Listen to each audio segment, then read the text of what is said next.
Out of our freedom of speech that we enjoy so much in this country. You know, it's every group in this country has been tolerated by somebody. You know, whether you're Jew or Gentile or Catholic or Protestant, tolerance is a part of it.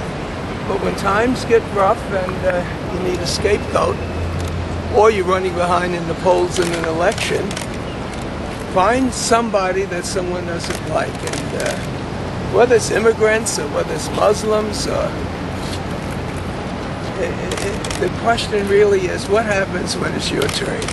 When you see those polls that say 71% of those New Yorkers asked think that they should go ahead and try to move the mosque, what do you say? What do you do? What I say is that inconvenience is built into the Bill of Rights, into our Constitution. I mean, blacks can't vote, constitutional restrictions. There are a lot of things in the Constitution that are awkward, but that's what you pay dues for, to make certain that you're protected. You have to tolerate. That doesn't mean love and embrace and believe it's the best thing in the world for you and your family, but it is the best thing for the country if we're tolerant of each other, and that's what makes our country so great.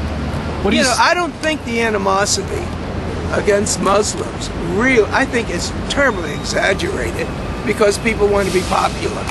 And so if a little kid goes to school and they ask which side you're on, then they got to want to be liked. But having your rights protected in this country isn't whether people like you or not.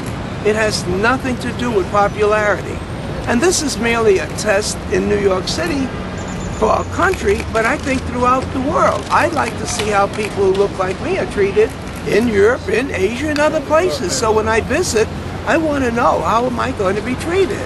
Mr. Rangel, what about the 9/11 families? What about the 9/11 families that believe Ground Zero is their burial ground? That is their cemetery for their lost loved ones. Listen, and they feel they're being built upon. And I think they are 100%, and however they want to express the love for their lost ones, they are entitled.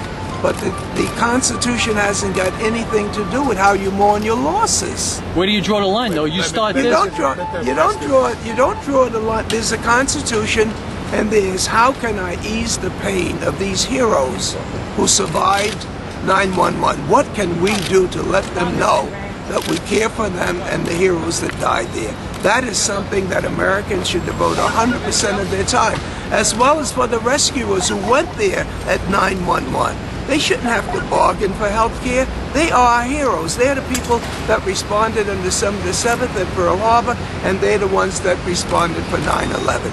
If there's anything that we can do to ease the pain, we should do it 100%, but not at the expense of the Constitution. That is two separate things. Do you think Harry Reid is taking his position for political purposes? I don't know. Or Listen, he believes would you not believe that I have my hands filled in New York with that? No, I don't know. What do you think? People, I am saying that the issue is politicized. And I do know that candidates, and I include myself, that are running for election or re-election, are not rational people. And I mean, we don't want anything to interfere with our re-election. And if some pollster comes and says that, 5 out of 10 people are against this, then we take both sides. And so don't ask what the politicians think. Unfortunately, we get more than our share of publicity. A lot of people think that we speak for the country, when sometimes we're speaking for a part of that country that's not the proudest population that we have.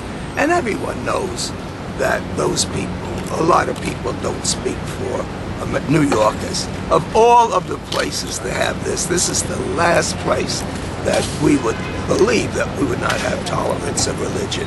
Not in New York City, not in my town. That's why the mayor, really, I know he believes what he's saying, but even if he didn't, if you're representing New York City, you have to say what he said, because that's what we hold ourselves out to be to the rest of the country and therefore the world.